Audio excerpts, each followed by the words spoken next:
I really love how intense the sky is right now.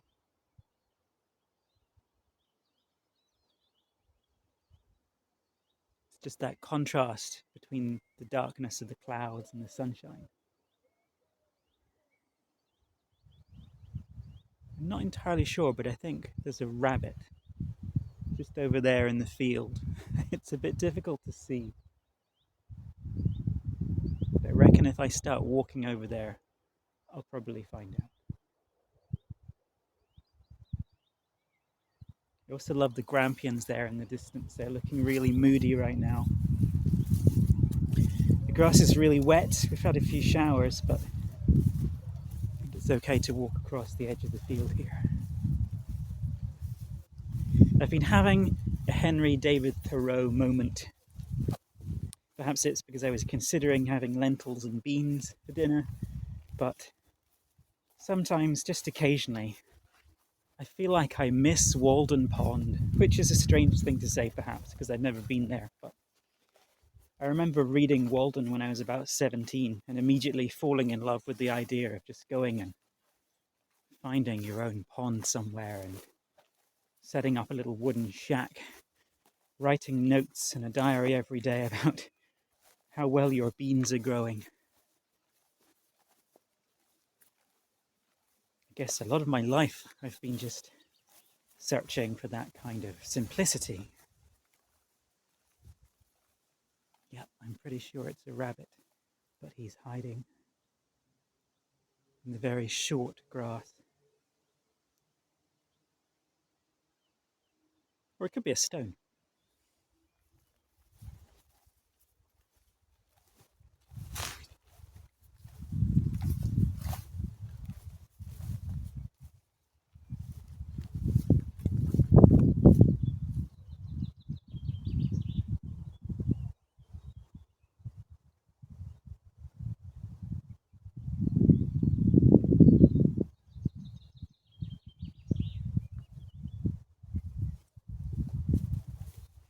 I'm going on a little trip tomorrow. It's not hugely far away, just a wee flight down to London for a couple of days, just to do a bit of sightseeing. And it's going to be really nice to be in the city. I think the best thing about London is being a tourist. I didn't really particularly enjoy living there, so it's going to be really nice just to pop down there and see the things that we want to see and realise that we don't normally have to pay the kind of prices that Londoners pay for sandwiches and cups of tea and things like that. But also it's like the view here, it's the contrast. I love living out in the countryside, but then I also love going to the city, being surrounded by tall buildings and feeling the buzz and feeling the energy, all the strange people on the underground. It's that diversity, that contrast in life that makes life interesting, isn't it?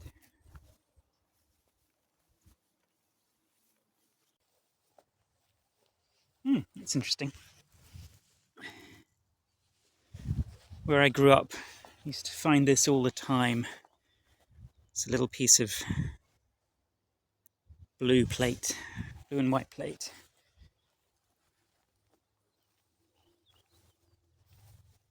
Just a shard of somebody's life.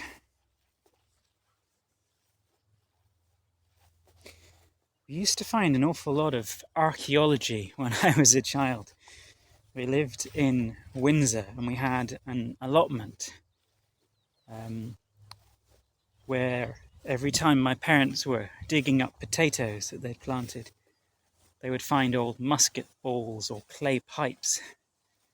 And it turned out the people who ran the allotment said, "Oh well, yes, of course, that's where Oliver Cromwell used to train his army." That's why I love history. It goes from the incredible to the mundane so quickly.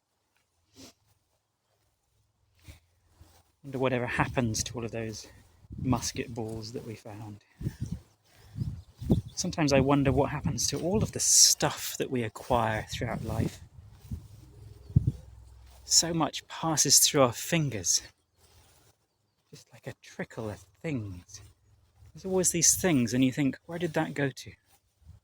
It used to be a treasured possession, or I used it all the time, and I don't remember throwing it out. And yet it's no longer there. So strange is life. The sun's coming back out again. I think the rabbits have scarpered.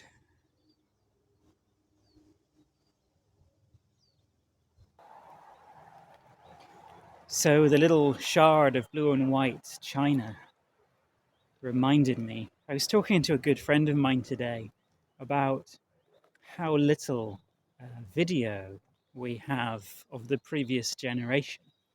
I just have a few seconds really of my mother pottering around the house. I think it's quite common. And I was thinking, back then technology was the problem. We didn't have access to the right tools to record things. I remember if you could afford a camcorder back then, and you had to sort of connect it to your video machine and dub the tapes down onto that to keep them. But now we have no barriers to recording such things. And that's one of the reasons I started making these vlogs, is really just that I'm always behind the camera when I'm taking photos or making videos, but I almost never step in front of it. And so that's why I started making these little vlogs with no pretense. There's almost no editing going into this, as you can probably tell. But I didn't want it to be about, how everything looks, or whether it's cinematic or whether it's finessed. It's really just, one day I'm hoping that my kids or their kids might have something to remember me by. That sounds a bit morbid, but it's true.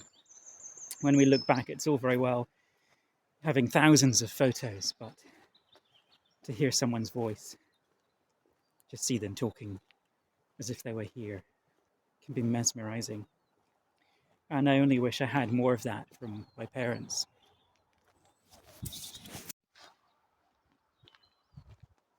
And it's somewhat ironic, actually, given that my parents met in BBC TV studios, and they spent a good chunk of a decade or so, recording TV programs. And yet they were never in front of the lens.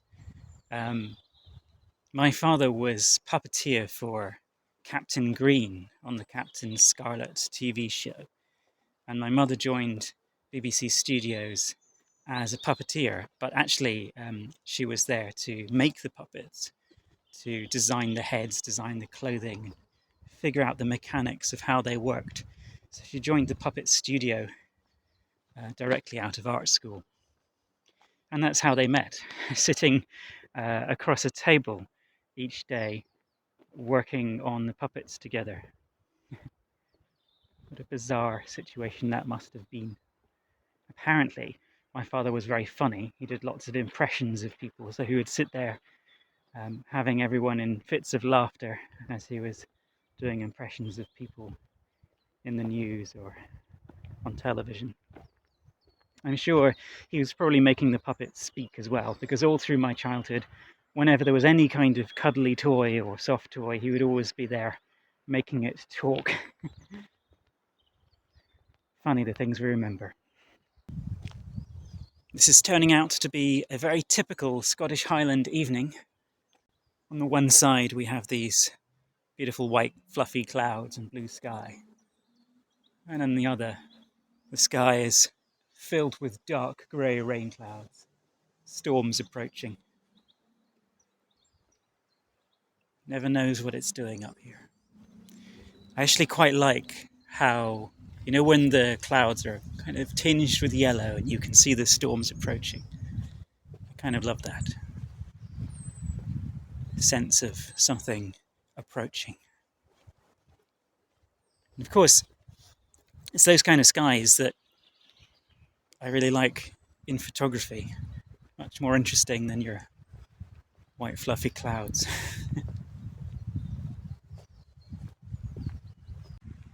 There we go, the first spots of rain. So I guess this vlog comes to an end. I wonder how that rabbit's doing.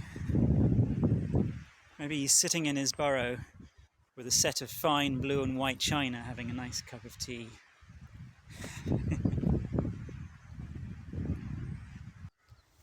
Wild roses. Sunshine and the impending storm.